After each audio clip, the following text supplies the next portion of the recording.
தனி தீர்மானத்திற்கு ஆதரவு கருத்து தெரிவித்து அனைத்து மாமன்ற உறுப்பினர்களுக்கும் எனது நன்றியை தெரிவித்துக் கொள்கிறேன்.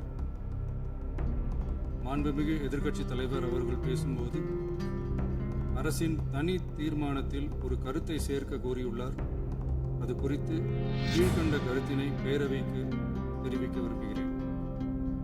மேகதாது பிரச்சினை சம்பந்தமாக எனது தலைமையில் 26/5/2026 அன்று மேகதாது பிரச்சினைக்காக பிரத்யேகமாக தனி நடுவர் மன்றம் அமைப்பது குறித்து சட்ட வல்லுநர்களுடன் கலந்தாலோசித்து தனி நடுவர் மன்றம் அமைக்க ஏற்கனவே தேவையான சட்ட நடவடிக்கைகள் எடுக்கப்பட்டு வருகின்றன.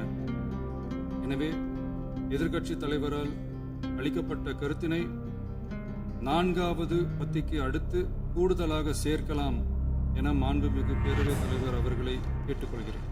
ஆகவே இந்த அரசு இப்ப கொண்டு வந்திருக்கக்கூடிய அந்த தீர்மானத்தில் மேகதாது அணை கட்டுறது தொடர்பாக தமிழ்நாடு அரசு மார்ச் 4ஆம் தேதி 2026ஆம் ஆண்டு அன்றைக்கு எழுதின கடிதத்தில் கேட்டுக்கிட்டபடி மாநிலங்களுக்கு இடையிலான நதிநீர் தாவா சட்டம் 1956 பிரிவு 4 கீழே அந்த அடிப்படையில் புதிய நடுவர் மன்றம் அமைக்க வேண்டும் என ஒன்றிய அரசை இப்பேரவை வலியுறுத்துகிறது. அப்படிங்கிறத என்னுடைய பெயரில் கொடுக்கப்பட்டிருக்கக்கூடிய அந்த திருத்தத்தை சேர்க்க வேண்டும் என்று உங்களை நான் கேட்டுக்கொள்கிறேன்.